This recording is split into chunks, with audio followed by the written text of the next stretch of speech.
Now, it was a day of celebration and scrutiny in Tanzania. President Suluhu Hassan was sworn in for a second term at a colorful ceremony in Dodoma amid concerns over the integrity of the just concluded poll.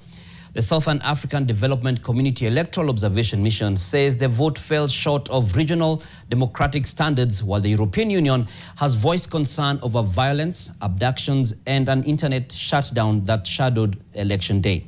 Here's NTV senior reporter Catherine Omwando with the story. Mimi Samia Suluhu Hassan. And there she stood, her hijab a bold military red, Africa's third elected female president. After her controversial election, Dr. Samia Suluhu Hassan took the oath of office for a second term, pledging to serve all Tanzanians. Kwa wote niwaambie, chaguzi umekwisha, sasa baada ya kuapa tukafanye kazi ya kulijenga taifa letu na kujenga utu wa Mtanzania. Regional heads of state, ambassadors and envoys watching closely after days of tension that swept parts of the country. Ni sharti tuzingatie umuhimu wa kulinda usalama wa raia wetu dhidi ya tisho lolote linaloweza kusababisha vurugu katika kanda letu. But even as the applause echoed through Dodoma, observer missions were delivering blunt assessments of the October 29th poll. The Sadc Electoral Observation Mission deployed 80 observers across 27 regions, from Zanzibar to Kigoma. It reports that most teams could not witness closing or counting due to threats of violence, and that domestic observers were missing in most polling stations. A nationwide internet shutdown, it said, crippled its ability to collect data. The mission noted arrests of opposition figures, disqualification of candidates, and media restrictions that together created an uneven political playing field. It urged constitutional reforms to allow independent candidates and permit court challenges to presidential results, measures currently barred by the law.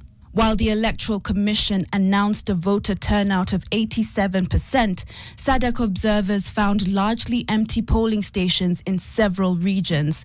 Their conclusion: in most areas, voters could not express their democratic will.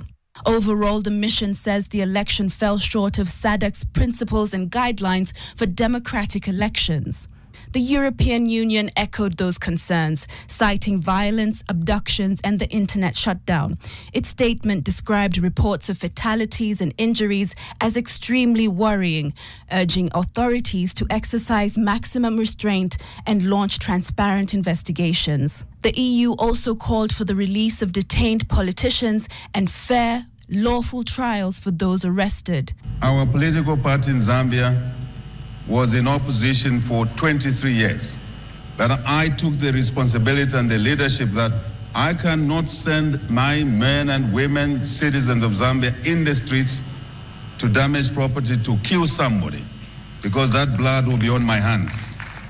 After 64 years in power, the Party of the Revolution remains firmly in control. President Hassan's 98% win cements that dominance, though critics say it raises questions about competition in a true multi-party democracy. The opposition, led by Tundu Lissu, continues to demand electoral reform. Barred from this year's vote and now facing treason charges, Lissu remains in solitary confinement, and his message is unchanged. Ndugu zangu, nitumie fursa hii kutoa onyo kama mama, kutoa onyo kwa wale wote waliochochea uvunjifu wa amani. Na nawataka watambue kuwa vurugu na uvunjifu wa amani huishia kupimana nguvu na uwezo wa kujihami. Ila mazungumzo huzaa mshikamano. Stirring words from a leader calling for unity. But with observer missions citing intimidation, opposition leaders jailed, and streets that saw violence instead of celebration, the question remains, can there be true unity without true dialogue? As President Hassan begins her second term, 70 million Tanzanians will be watching to see whether her promise of peace is built through reconciliation or through silence. Catherine Omwando, NTV.